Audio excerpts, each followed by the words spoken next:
Vraiment, je suis avec mon jeune frère. Je l'ai vraiment appelé. Il sort vraiment de loin là. Il sort de loin. Il est venu dans mon champ. Et il me dit qu'il ne peut pas lui faire la culture de cacao. J'ai dit comment ça?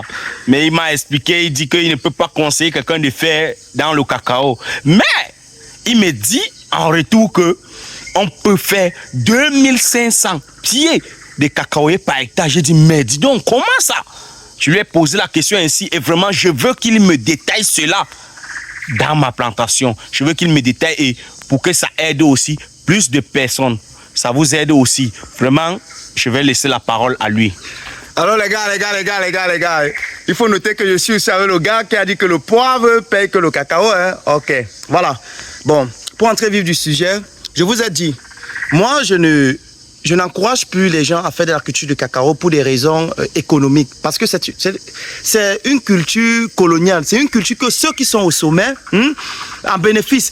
Et maintenant, les producteurs eux-mêmes ne pensent pas autrement. Ils ne pensent pas à la transformation. Ils ne pensent pas à innover. Et ils ne pensent même pas à rentabiliser. En parlant donc de la haute densité, comme les Blancs le font, comme les Blancs le font, les Mexicains, les Colombiens, en Indonésie, on cultive le cacao, les gars. Qu'est-ce que les gars font? Les gars cultivent à haute densité. La haute densité, c'est quoi? C'est augmenter plusieurs plantes dans un petit espace pour pouvoir rentabiliser en respectant le protocole agricole. Ok. Pour le cas donc du cacao, c'est quoi, les gars? Puisque un hectare, c'est 10 000 plants de cacao. Un hectare, c'est 10 000 mètres carrés. 10 000 mètres carrés divisé par 4, ça fait 2500 pieds à l'hectare. Ok. Vous le mettez par ligne. Ok.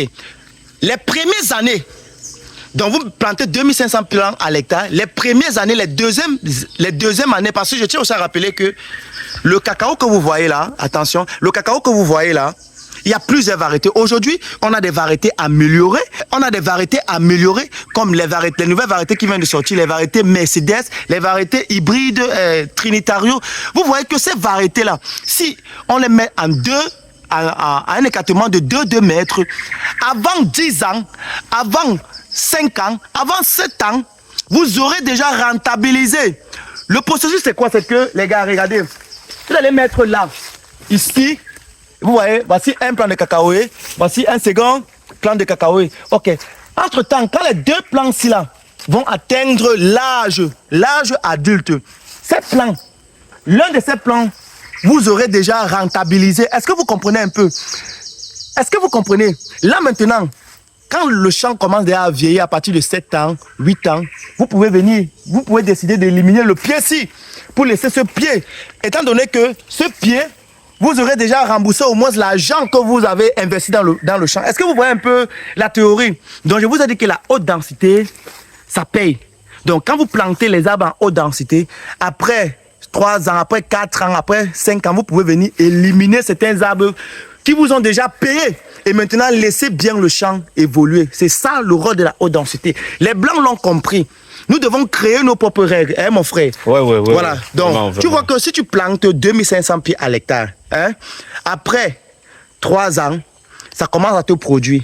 4 ans, ça commence à te produire. 5 ans, voire 10 ans. Quand le champ va commencer à se fermer, tu peux venir sur chaque ligne, tu élimines c'est un plan. Hein? Tu vois que ton champ sera maintenant arrayé. Et tu vas voir que tu n'aurais pas travaillé pour rien. Oui. Est-ce que tu comprends un peu la théorie? C'est la même chose avec le poivre. C'est la même chose avec la banane plantée. Les Blancs l'ont compris. Mon frère, j'espère que j'ai pu un peu t'édifier sur la question de la haute densité, les gars. J'ai un grand frère, un père que je suis depuis Tammy Jardin. Il a tendu dans ses vidéos que la haute densité, c'est l'avenir de l'Afrique. Mais les gens n'ont pas compris. Mais aujourd'hui, si ces ingénieurs-là ne comprennent pas ça, parce que je tiens à rappeler que je ne suis pas ingénieur, mais je forme des ingénieurs. Hein? J'ai la capacité de former des ingénieurs. Oui. J'ai l'expertise. Ici, je ne vous parle pas de la définition de l'ingénierie. Je vous parle de la compétence.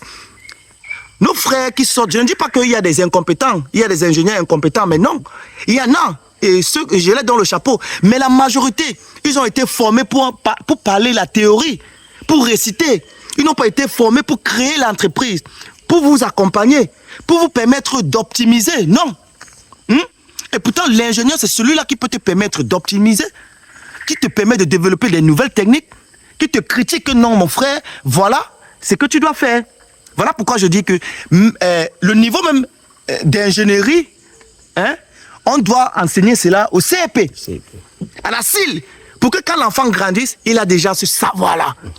Hein, les gars? Ça, c'est vrai. Donc, j'espère que j'ai aidé ceux-là qui veulent que je les aide. Voilà, voilà, c'est un peu ça, c'est tout. Bon, on va seulement vous dire à tout à l'heure. On va vous revenir encore pour plus d'informations. D'accord. Ok, donc les gars, abonnez-vous sur la page. Je vous ai dit ici, c'est les mots agricoles crus. Ici, c'est la réalité du terrain. Ici, on forme que sur le terrain. On a gardé les diplômes, les gars. On a gardé les diplômes. À très bientôt.